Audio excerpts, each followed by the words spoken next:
Miranda Rake. And I'm Sarah Wheeler. And this is the mother of it all, where we take on culture through the lens of motherhood and motherhood through the lens of culture.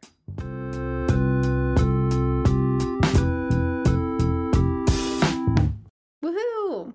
Hello, Sarah. Hi, how you doing? Good, but not as good as you because your kids are back in school. My kids are back in school. I have a first grader and a third grader. They don't even want to hug me anymore before they run through the gate. Don't tell me that. It's okay. It's yeah. Yeah, it's freeing. You're like, be free. Yeah, we have like one of those teachers this year that like doesn't believe in homework, and I'm pumped about that. Don't they all not believe in homework until like 5th grade? Isn't that what? What kind of Portland shit are you talking about? I don't think there's. I've talked to other parents and I've confirmed that I don't think there's homework until like 4th grade at our school. That's some Portland shit, like that little ice cream, that like hand churned ice cream bike you were talking about on another episode. I still lament we should have gotten Well, I mean, this is the educational psychologist talking here. A lot of recent research has shown that homework as we do it is not effective. And there are like a lot of independent schools and, that have and the Prime Minister homework. of Ireland, I think it was the Prime Minister. He was like, homework sucks. Like there shouldn't be homework. Okay, but there's like 500,000 people in Ireland. It's good. It's and they good. don't have to worry about homework. It's not over. The homework is definitely not over. Last year, my kid had like 50 pages in a little stapled packet for first grade. But I think there's a wide range. I'm exaggerating, but I think it felt like 50 to a 7-year-old. Can you as a parent be like, no, we won't be doing this? Like, again, as a professional, I have a lot to say about this, but just on a personal level, I mean, it depends. It's kind of what we did with the 50 pages last year. Was we were just like, what happens if we don't do this? Yeah. Because we had a kid who like the work was, he didn't need the practice, but like the emotional labor of that, I was like, okay, either we get him to do his homework or he like brushes his teeth and, wipes his junk once a night. We're not even talking about a shower.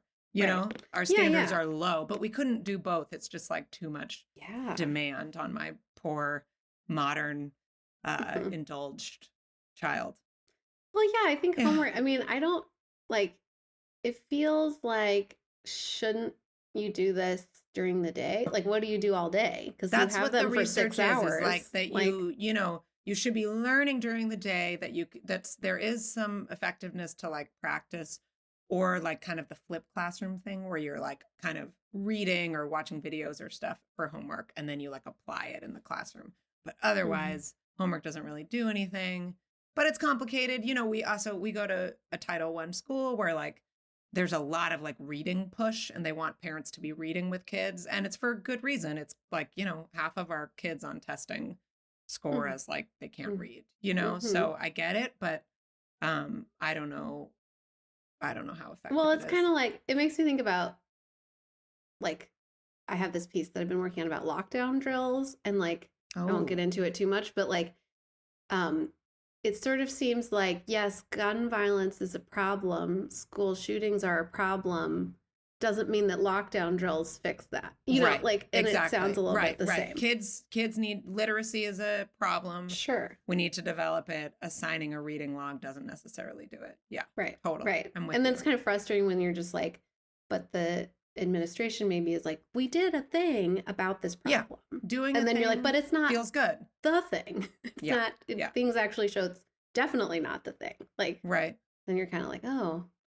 But, do you mind? Can I do a thing that I brought for you and our guest? Okay, I just was finished. Well, I didn't plan this, but I just wait. Should we welcome our guest first? Should I just say? Sure, but I'm gonna welcome him on with a sound effect. Okay. Because I just finished my coffee. Do you hear that? Do you hear what's in there? I don't know why I'm holding my headphones. Are you crunching ice? The podcast sometimes but I wish they I go could. to great lengths to get like chewing noise and food noise off the pod, right? and you can't, for love or money, get it on the pod. We need I can't hear it. It's ice chips. Yeah, Is it we ice can't chips? hear it. I am crunching this ice so hard, you guys. Sorry. I'll just. It sounds like this. That sounded like It's Muddy ice Boots chips. and like. I brought ice chips for you, Phil.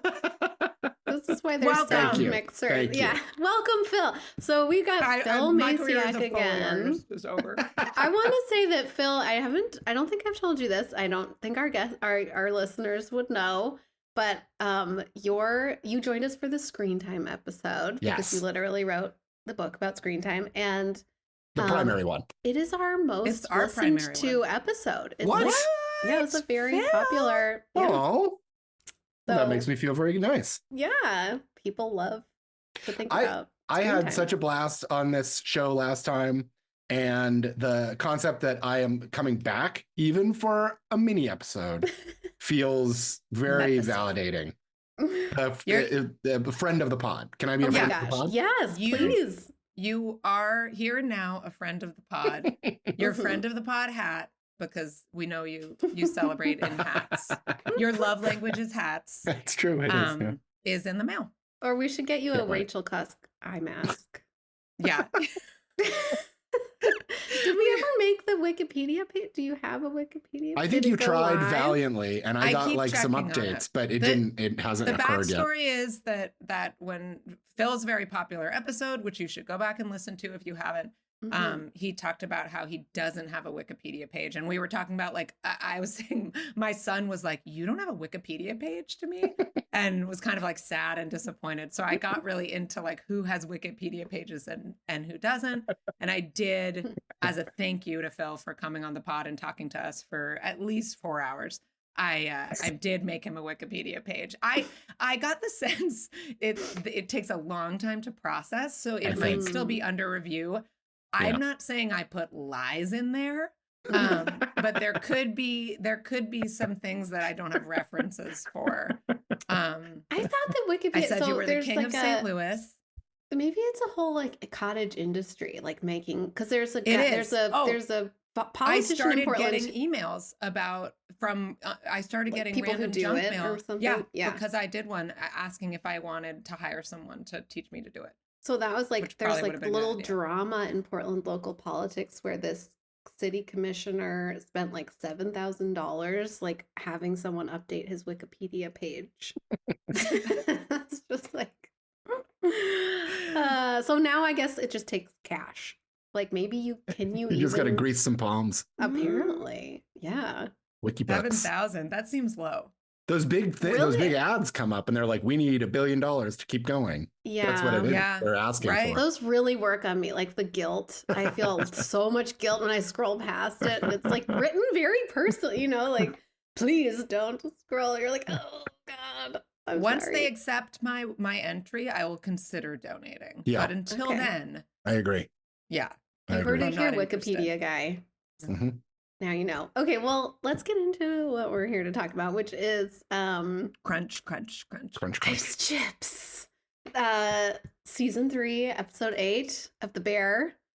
Yes, we're making a whole episode about a single episode because wow, I mean, there's so much to talk about here, and we're gonna talk about The Bear as a show in general, but I was really floored by Ice Chips.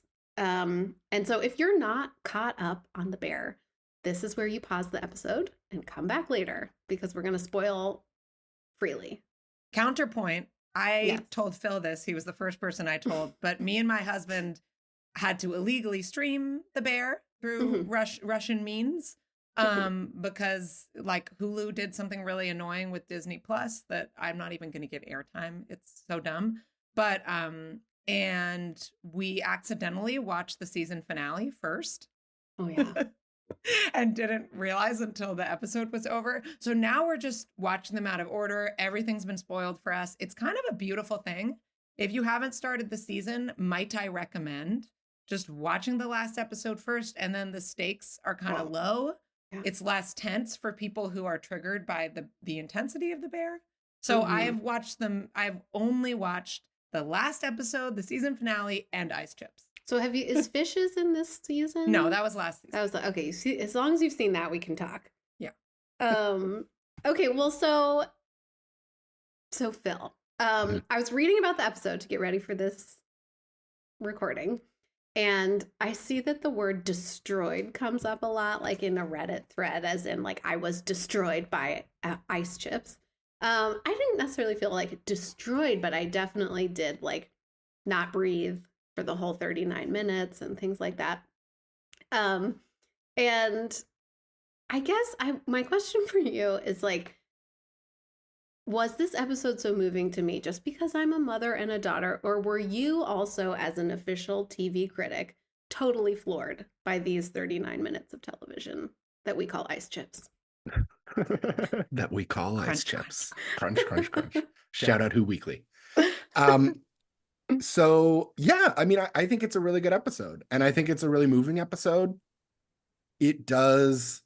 I have kind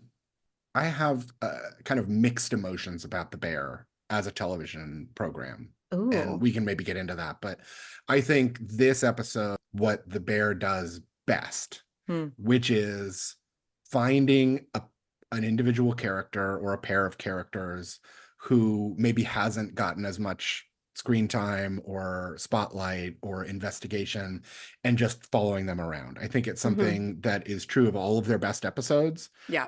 I think Forks, the Richie episode from last season. Yeah. I think Tina's episode from this season. I haven't seen that yet. Napkins but I comes can up a watch lot it next. also in Reddit when they talk about Okay. this Yeah. episode. They're all like, I love ice chips, and I'm I gonna also watch love it next. napkins.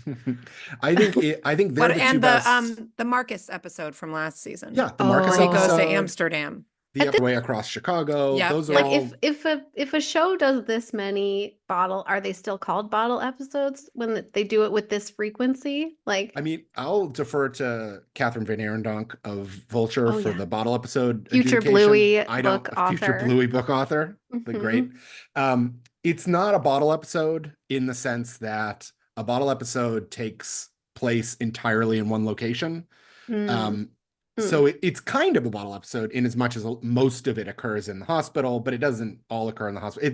It's on the cusp. It's closer to a bottle episode than the Tina episode, for instance, which is just about, I mean, I think you would call it a standalone episode, or the kind of things that they do on this show. And I think that one of the things about The Bear that has been very interesting to me is that it's very much a loud, soft dynamics show, like, 90s indie rock, where there's there's this loud, chaotic kitchen that is the like baseline, or the refrain of the show, where we keep returning to the kitchen of the bear or the kitchen of the beef, and everybody's shouting, everybody's talking over each other, quick cuts, zoom in on a flame, those kinds of things, chop chop chop sounds. And then there are these episodes that move out of that space, like Marcus's episode in Copenhagen, or even Forks, honestly. But they still have access to this loudness. And I think that's one of the things that I liked so much about Ice Chips, is that it's doing all of the things the show does well. It focuses on performances, like it's a very actor-centric show. It gives us time with these characters that we might not otherwise get, but it also has access to this like loud energy, this chaos energy that it can sort of draw on from the kitchen. So I mean, I don't think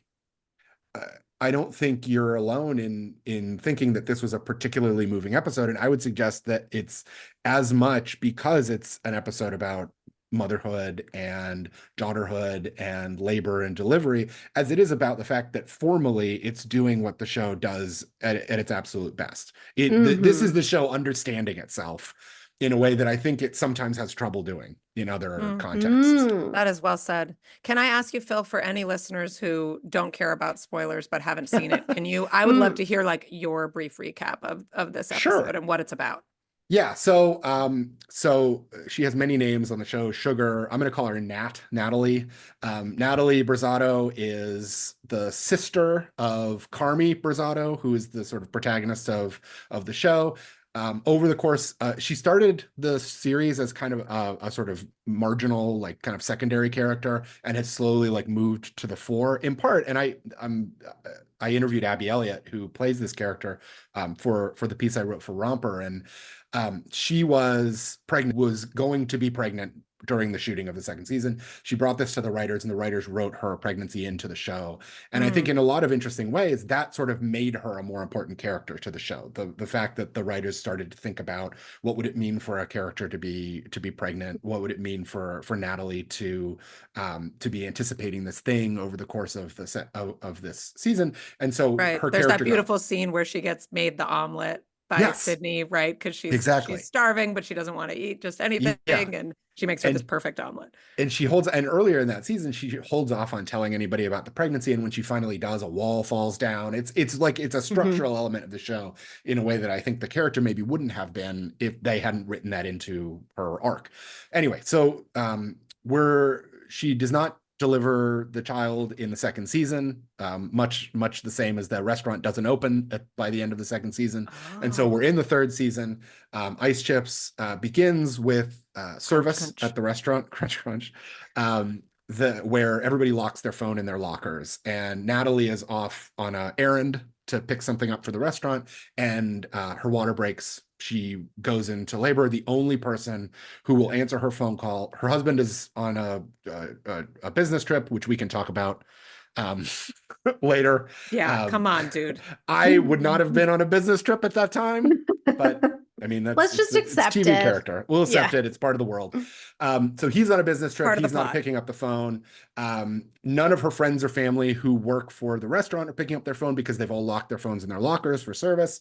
The only person she can think to call is her semi-estranged mother, played by Jamie Lee Curtis, Donna.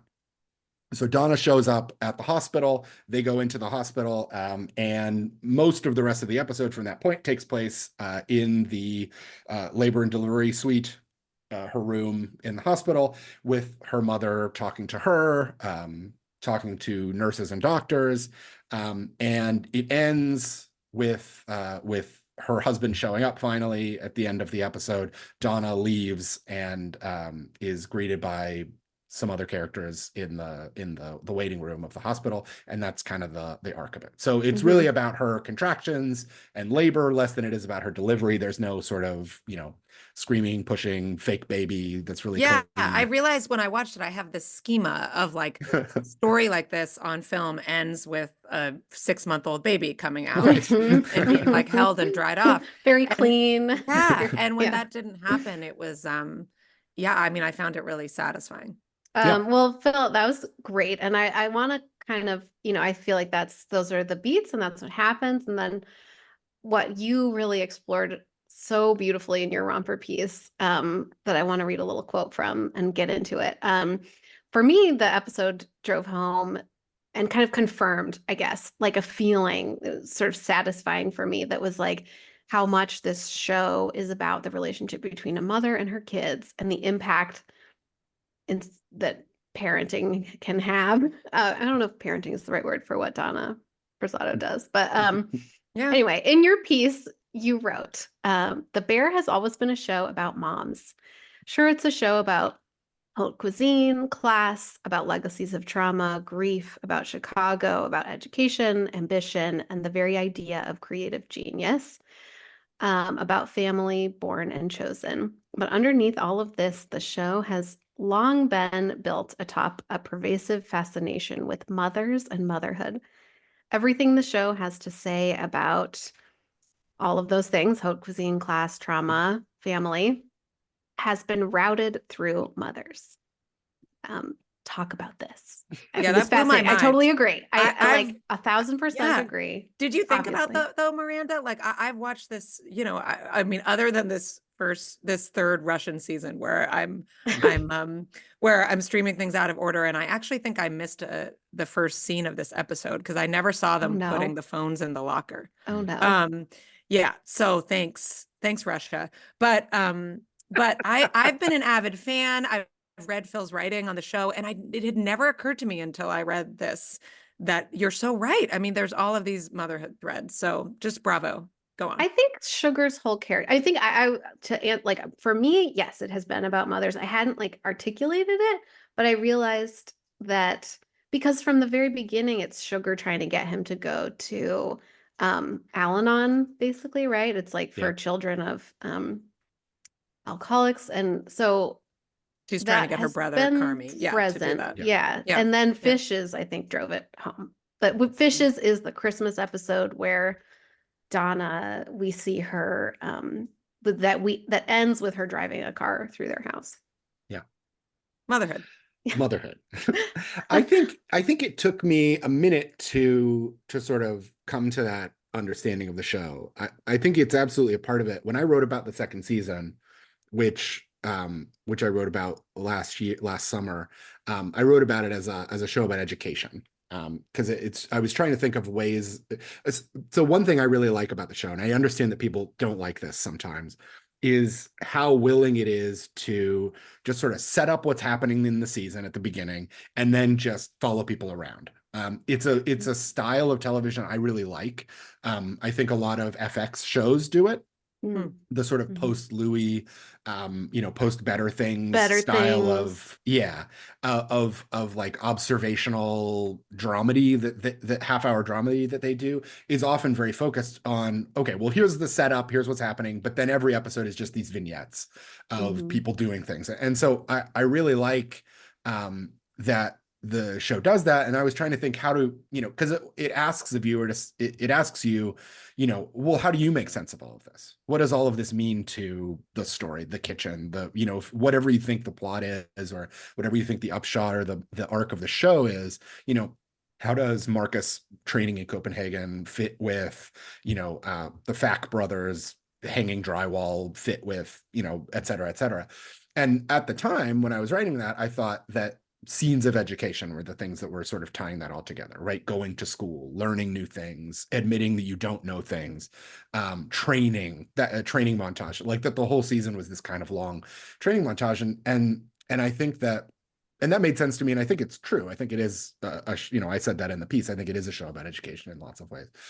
But ramping up to do this interview and think about, what was I going to ask Abby Elliott about her experience of acting on the show or her understanding of it, I sort of started to ask myself a year later that question again: what ties the room together? What makes all of these disparate elements make sense?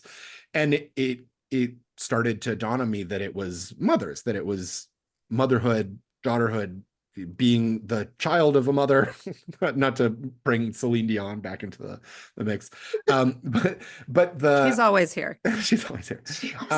The idea that, so many of these characters are defined by some sort of trauma. And so many of those traumas are related to mothers, right? So Sydney has lost her mother. Marcus is in the process of losing his mother and eventually does. Carmi and Natalie have this, very, very fraught relationship with their verbally abusive, alcoholic mother. And it fits in other sort of, symbolic and figurative ways as well, right? So the thing they do in the show that I think is interesting in the second season, when we know that Natalie is pregnant but the other people don't, they all call her mom as a sort of like making fun of her nickname for being the organizer and the as Abby Elliott says, the get shit done person in the restaurant. And I think that, this is a show that likes to consider characters who are dealing with trauma, and it also likes to show us what that trauma is. It's not subtle in that way. Yeah. And there's all sorts of different traumas, and I'm sure you could make a similar-ish argument about, absent fathers as a thing that is a part of this too. But right. I think that when the show tries to answer the question of what are all these people working through, the frequent answer that it gives is their relationships with their mothers. Well, yeah, that, talking about, I think the show does give a lot of specifics, but also like one of the things that was striking to me about this episode, other than like Jamie Lee Curtis, just a moment of silence for Jamie Lee, because she's just a beast of an actress. Such a beast. I watched like this interview with her this morning on The View where she talks about this role, and there's an LA Times piece about her and the cast again that came out like yesterday, where she tells this story that she's like I was watching the first season with my husband, and I, saw that they mentioned the mother, and I was sitting there and I was like, I'm gonna play her. And it was felt a little bit like The Secret, but that's okay because she's so good. If you're Jamie Lee Curtis and whatever, you write something down on a piece of paper and look at it every day, it might happen. And it's not because you're rich and famous. It's just because you manifested it. But anyway, she's, incredible in this role. And I love that they let her look her age. I mean, so there's older. So like many she looks close-ups. Way better on The View. This episode is like all close takes, and just seeing her. I watched it with my husband, and he was just like, to see an actress that age, like really let you see her face, is pretty powerful. And it made me think of my mom. Like, totally. I was like, oh, I don't, when I see an actress my mom's age, I'm not always thinking about it because they have, 15 years kind of weirdly taken off with work, or makeup or whatever. Well, I think that's an interesting, so that's kind of something I'm getting at. Like, I think The Bear does an interesting job, and to me, a really effective job of giving us just enough that we need to know to feel emotional investment. And even though we saw a lot in Fishes, and we see a lot of Donna in this episode, and we hear that children refer to trauma, I do feel like there's a lot of blanks. Like, we don't really know the specifics. And I do think that, I guess I'm asking, I wonder if that helps. Like, when I watched this episode, my mother is nothing like Donna, thank God. And, but I was sort of able to project and have reflected back at me many feelings that I have about being a mother and being a daughter. Yeah. And, same. They make it so selectively specific, that maybe it allows it to be universal. Like what? Right. But they also have some blanks, like you said. Yeah. Right.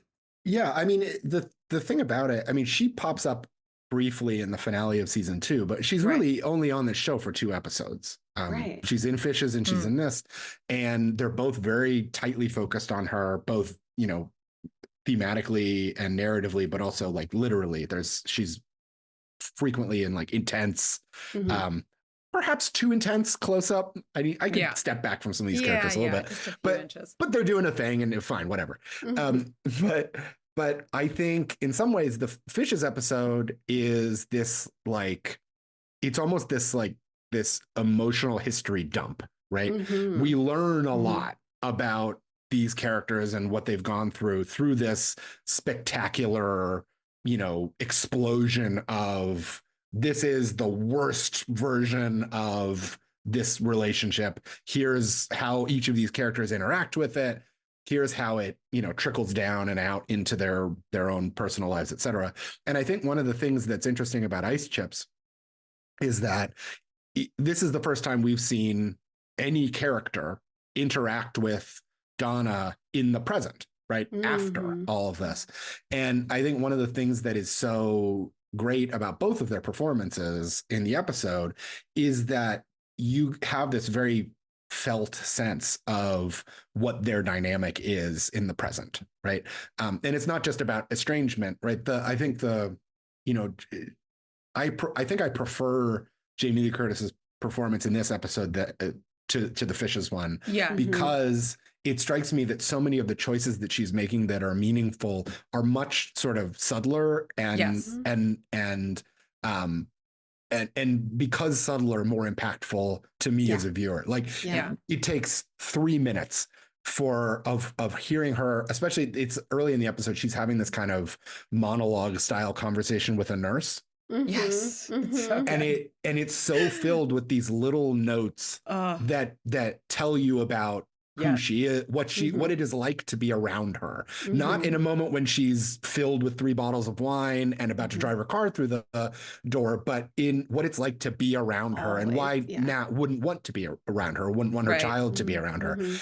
It's about her. There's an arrogance. There's this, but there's also this sense of she's a talker. She's someone who chats people up, and there's so much that's sort of compressed into her performance in those, especially in those first 5-7 minutes of the episode, that it really fills in a lot of those gaps. Because you don't need to know other stuff that happened. You just need to know what it's like between them and what it's like to be around this person. Even like those little, like she says at one point, I don't remember when in the episode, like there's something that Abby Elliott, says she doesn't like about the way that she was her mother. And Donna, Jamie Lee Curtis, says something like, "Oh, I'm working on that," or something like that. And I can't remember. And it's like, and she's not like, "Well, I'm in AA," or it's hard. I'm right. She says, but it's hard. It's really so heartbreaking, I guess, just as a human, this character who is aware of her flaws and her shortcomings, and she can't turn it off. She's kind of trying to.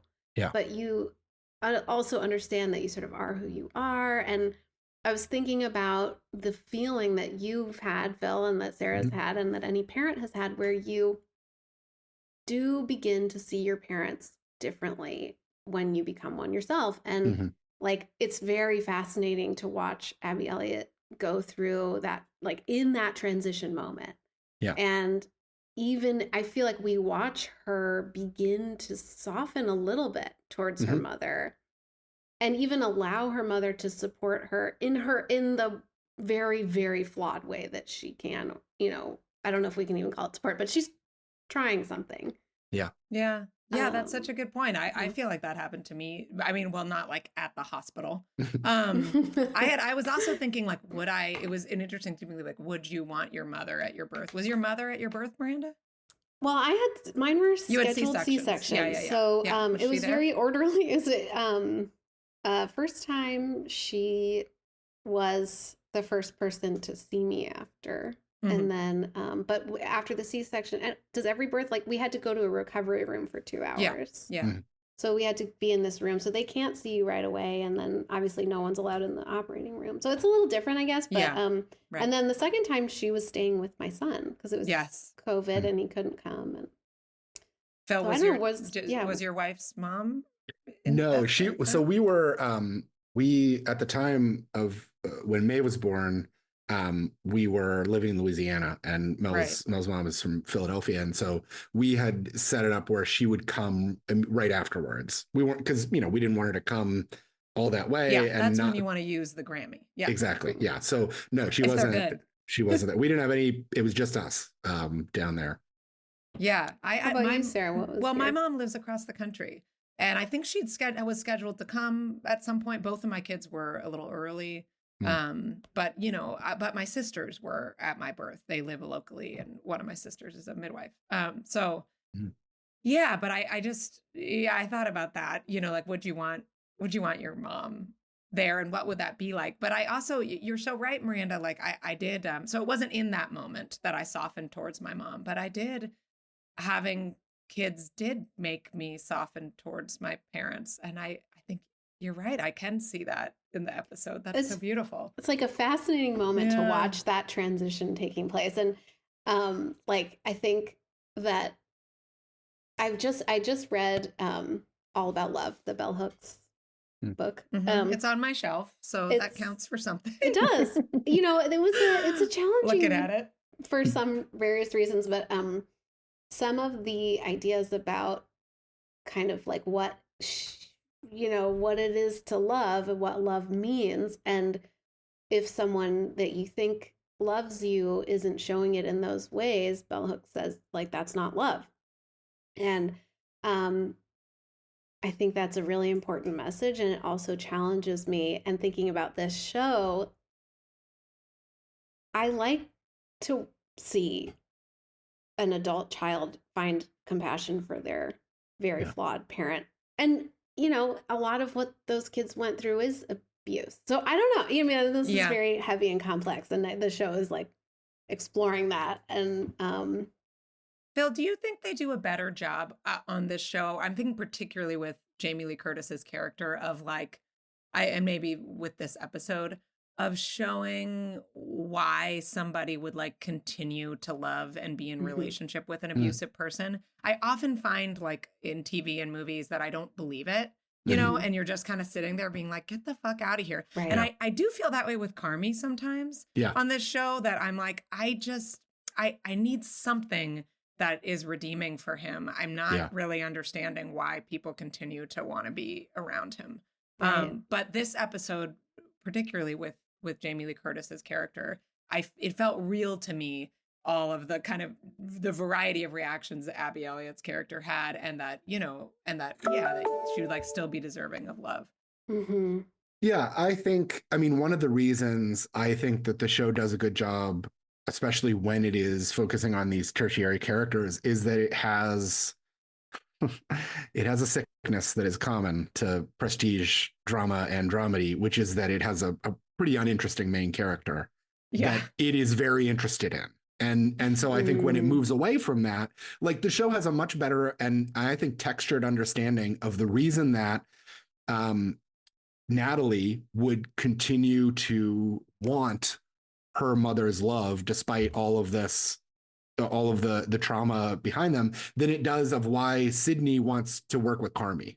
Mm-hmm. Yeah. Mm-hmm. Yeah. And I don't think that's a problem with Sydney. I think that's a problem with Carmy. I think the show both has this like very vivid critique of the idea of creative genius and also is like really excited about creative genius. And so I think that one of the things that makes this episode so good is that it articulates something about love and codependency and loneliness and abuse in this relationship that we only have seen twice, that it consistently has a hard time articulating about the relationships that we see every episode. Mm-hmm. And I think I think you're right about the way that and and Abby Elliott talked about this, about the way that the episode is a kind of softening of that relationship. Well, I think we could talk about this all day, but we did want to keep it tight. I want people if you haven't watched the episode, go watch it. I wanted to get into the way that Donna reminds me of Louis Anderson's character on Baskets, but that we'll save it for another day. We'll just do an entire episode about the mom on Baskets. We could do a mini series about this one episode. I've never seen it. You've never watched Baskets? Can I watch the last episode first? That's how. Okay. No. You got to start at the beginning, but I think there's a lot there. We'll talk about it next time. Before we lose Phil, I always want to ask him what his culture recommendations are. Ooh, yeah. He's so in the culture. Should I watch Shogun? Oh yeah, he loves Shogun. I know. Woo. I gotta watch. I know. I knew the answer. I just like. Yeah, you're gonna love it. I'm talking myself into watch Shogun. I will say a show that is coming back for its 4th season in a couple of weeks that everybody should be watching and that everybody is Slow Horses on Apple TV Plus. We're all over that. Oh, also, Industry just came back. Industry is incredible. Which I love. Is Industry incredible? Wait, that's it's the one so with the guy from Game of Thrones and their. Yes, but only in the 3rd season. It's mostly it's like if you took the Euphoria kids and gave them Succession jobs. Yeah. Sarah, I'm going to talk to you about how you can watch stuff. I've got a streaming service Apple TV, for you, guys. I have. Well, I got to set up for you. I'm going to talk about it off the air.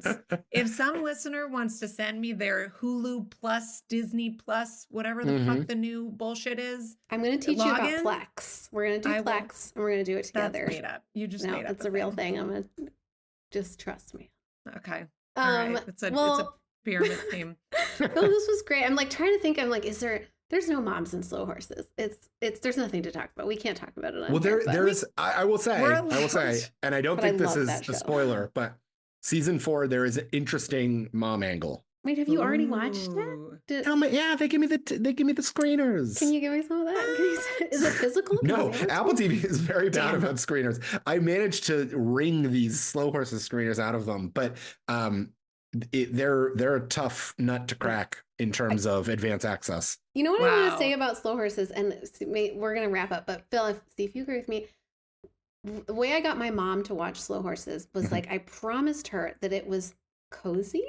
Like there's something cozy about it. You're just like, I just wanted to live in that world. My husband and I, like when the kids were freaking out at 6 p.m. and you're like, oh, I've got 2 more hours of this. We would just look at each other and be like, Slow Horses. Yeah, on the couch. I think people are right to be critical of the like likability as a metric for whether you enjoy a show. Like, coming out, I'm a veteran, of course, of the girls' wars of the early 2010s, and so likability is a very touchy subject. But I was a pro girls. Yeah, I was wondering what side of the argument you were on. No, hardcore.